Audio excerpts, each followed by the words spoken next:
Hello and welcome to What Are You Saying? Hashtag Ways, where we talk about topics in the news as it affects us all. I am Musayome Sale, and today we have a very full house. Let me start with Bofa. Hi. Hi. How are you? I'm good. How was the weekend? As usual, it was good. How is Nigeria treating you? Not bad, I guess. Okay, we thank Yeah. God. Marianne Duke How are you? Do not look upon me to presume that Nigeria is treating me well. I am treating me well. Do Right? not look at my looks. You know how people say, how can you say that now? You're suffering. Look at how good you look. I'm suffering. I am suffering. I went to market. Oluwa, according to what? Please. You cannot cook a pot of soup if you don't have money in this country. Look, we are going to protest. That's my opening remark today. Yes. Okay. Mercy. What's the Mercy, question? what can you Mercy, what can you plantain? I said, who can eat plantain for this economy? Mercy eats plantain. It's all right. The law will be with you. And I think Yeah, no, Nigeria is not happening to you. It's not happening to her. You're a rich darling, person. no, I don't know what that means now because that richness you're saying is somewhat some sort of way. Honestly, it's not easy. So I think that I've had like an experience twice wanting to eat plantain. So the other time I said, okay, Heaven is the goal. We must make it in this Nigeria. So if you are yet to subscribe to our YouTube channels at Official Upgrade TV, please like and share and subscribe to our YouTube channel. I don't know if we have Enough is Enough now, but we're supposed to have a partnership with them, and so in partnership with Enough is Enough, we want to have a quick chat with Yemi Adamolekun, and we want to discuss this hashtag End Bad Governance protest. I want to be talking about Nigeria all week. Don't worry, you have plenty of listeners tuned in to listen. But tell us, Yemi Adamolekun, this conversation around protest, I'm a bit wary, because I don't even understand if this government is sensitive enough to the plight of Nigerians, because you hear certain people trying to make this a political thing. Some are calling it all sorts of things. I've seen so many things like putting a curfew, putting Oro Festival, even though they came out to deny that it wasn't them. It's just so many things going on since people started clamoring for this, what's it called, protest. So just give us an overview, right? Are there really clear demands for this protest that is supposed to happen on the 1st of August? And if so, what are they? I think there are clear demands, but also we can't negate the fact that people are their own demand is just that they are upset, that they're just angry about the state of the nation. So some people really just want to express that anger without necessarily framing it as a demand. But for those who actually started the call for the End Bad Governance protest about 3 weeks ago, there are clear demands. There are demands around electoral reform. There are demands around reducing the price of fuel and electricity tariffs so the cost of living is lower. There are demands around minimum wage. Even though when they started, government hadn't agreed, now that they've agreed, let me give you a bit of context. In 2012, when we did the Occupy Nigeria protest, and a lot of the people in office now were part of that protest, minimum wage was 18,000 naira. And converted to dollars, it was about $128. Now that they've increased minimum wage to 70,000 naira, 70,000 naira is $46.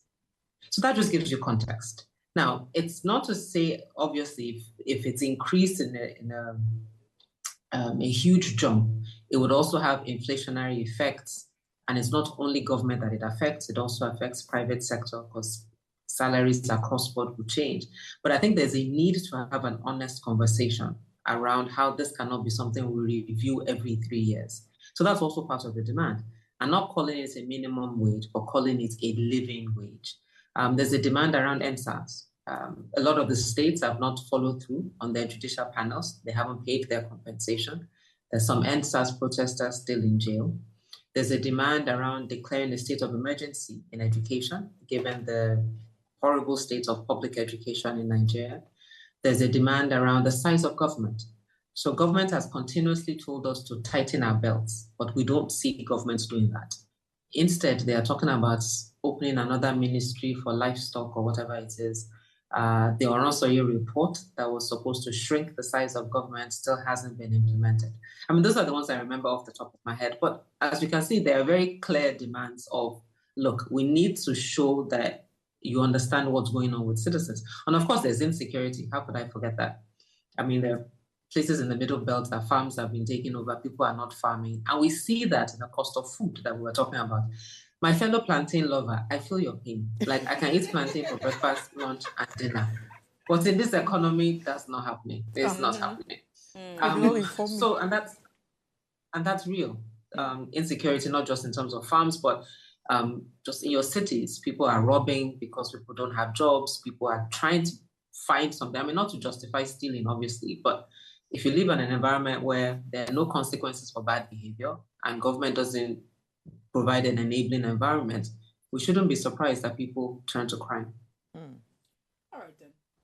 So we have various school of thoughts. Some people believe that, this strike is worthless, and others actually think that, it's important to get out there. But I'd like to ask you, we've done this a couple of times. I mean, 2012, we've had several protests, and as it is, I don't think that it's going to end. Do you think that this is going to yield the desired result? I mean, what the people are asking for. Do you think would actually make any sense or make any difference whatsoever? Protests always do. I firmly believe that they always do, because they're expressions in a moment in time. And I think what we tend to forget with protests is that we assume that once you've made your demands, and in some cases when you get your demand, then you're done. There's that popular quote, eternal vigilance is the price of freedom, that there must be constant pressure of those in power. And we've seen government's response. They've suddenly made a U-turn this evening, which is making me very suspicious, to be honest. But now they say all police, the IG is saying you must come and register, and they are afraid of violence and saboteurs. Now the IG is saying all police officers should support protesters. Tinubu's spokesperson is saying disregard members of our government that's speaking against protests, that Nigerians have a right to protest. Please go ahead with your protest. The citizen wants to exercise voice. I think that's important. If you take NSAS, and people tend to say that, oh, what did that accomplish? Yes, they scrapped SARS, they created SWAT, but I know two nonprofits that have come out of that are helped, even though they didn't get the results they wanted. But Labour turned in a certain number of people at National Assembly and state houses of assembly, got a lot more people interested in politics and engaging. So it might not be those like eureka, the whole world is transformed. But once we make those demands at a point in time, we must remember that we have to follow. We can't do it and then be like, okay, we're done. Let everything go back to status quo. Yemi, let's talk about us Nigerians, because it's something that affects us all, not just one. We've seen many people come out, obviously paid, crowds to say, we're standing against the protest. We protest that you don't protest. For the want of a better way to put it. And then, of course, it has become a regional thing. We're also seeing regions say, oh, we're not going to do it. We, the Igbo people, we're not part of the protest. Oh, we, the Northerners. Does this not say something about how selfish and greedy we are as a people for the politicians to continuously be able to divide us against ourselves? Indeed. And I think it's just like a human nature thing. As we jokingly say in Nigeria, it's my thief, leave my thief for me. And unfortunately, it's also the way we've been socialized around, as long as I'm close to people in power and I can get something, then it's okay, it doesn't matter what's going on. And it's it is what it is, to be honest. And I don't like to spend too much time on the fact that humans are behaving like humans and humans are allowing themselves to, as long as I'm okay, let me put it that way, and as long as I can get what I want, then I'm fine. We must constantly remind people and help them connect the dots between what happens in government and their quality of their lives. And there's nowhere else around it, which is why for me, the point you were making about ethnicity, another one that's been very poor in fairness is religious institutions. So CAN came out with a statement, ECWA came out with a statement, Cochrane came out with a statement, and all of them more or less saying the same thing. Oh, let's dialogue, maybe protest is not the way, and then silence. But you're in this country, especially religious institutions that speak around justice, that speak around fairness, how does that not tie in into the quality of lives of people that are technically under your care? So it is bad. And as people that compare us to Kenya, Kenya has found a way. I mean, they're much smaller and they haven't had the history we've had in terms of divisive politics, even though they've had their share. But I think around these issues, they prioritize themselves. That it's not about which party is in power or which ethnic group is affected. I'm prioritizing my life, and that's what this is about. Nigerians were not quite there. It's a journey, and at some point, I think people would choose themselves over if they're Yoruba or Christian or from the southeast. Absolutely. Thank you so much, Yemi Adamolekun, for your time this evening. All right. Thank you, ladies. All right. Have a good evening. All right. So tonight our conversation is around the current agitations in Nigeria. You see that's why we gave Yemi a lot of time to have the conversation, right? We are going to continue it. I said it is Lamentation Week. Here's what we found as today's quote. When the people fear the government, there is tyranny. When the government fears the people, there's liberty. And this was from Thomas Jefferson. Now, when we open our phone lines, we really love to hear your thoughts on this. But let's quickly run off on a break. When we come back, we'll just breeze through what we found as today's news. Stay with us.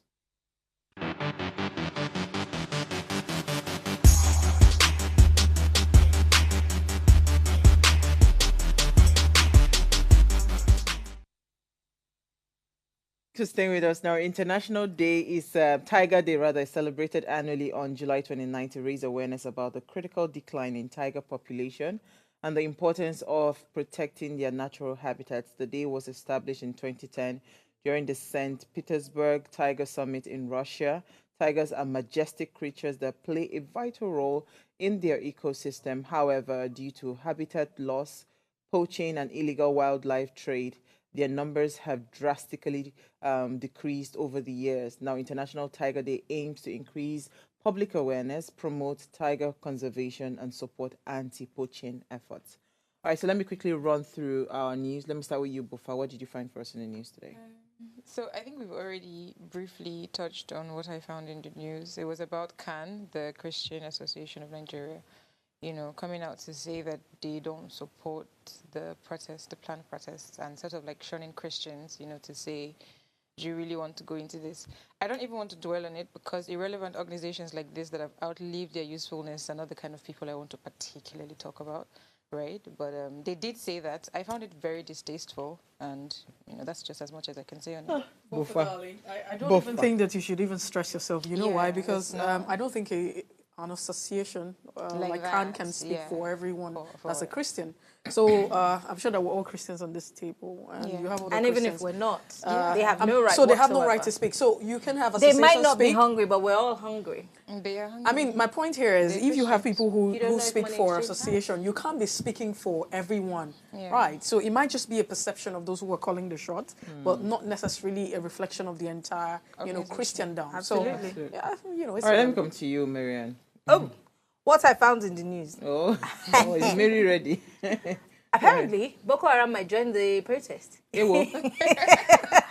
I didn't see that coming. No, it's how she took it. That's the sarcasm, the highest. So the Guardian newspaper puts it this way: Boko Haram plans to infiltrate nationwide protests. This is according to the Nigeria Police Force, and I'll give you some background. The Nigeria Police in Yobe State says the Boko Haram insurgents have planned to infiltrate the planned nationwide protests in the state. The spokesman of the command, DSP Dongus Abdul Karim, stated this in a statement on Saturday in Yobe. I'm taking you to where the gist is. He said, intelligence received by the command indicated that foreign mercenaries were engaged to destroy lives and property during the protests. I'd like to quote him. Mr. Abdul Karim said, as Yobe State recovers from insurgency, the Commissioner of Police, CP Garba Ahmed, acknowledges citizens' constitutional rights to peaceful assembly. While we alert citizens to sinister motives, even peaceful protests at this time may be ill-timed. Recent insurgency activities in Guba, including the improvised IED explosion, have raised concerns. He said, we are unprepared to face any added security challenges. So he warned every criminal to stay away. I'm sorry. This is the part that gets me. If security forces tell us that they cannot, will not, are not prepared, Sam. It's weird. Are we not in trouble? We are. These are the people who are supposed to protect. I mean, I don't know anywhere in the world, even the smallest country as Sao Tome and Principe, will have, if people decide today that they're going to protest in Sao Tome and Principe, the number one thing that the security agencies will do is to protect those people because they have a right to peaceful assembly.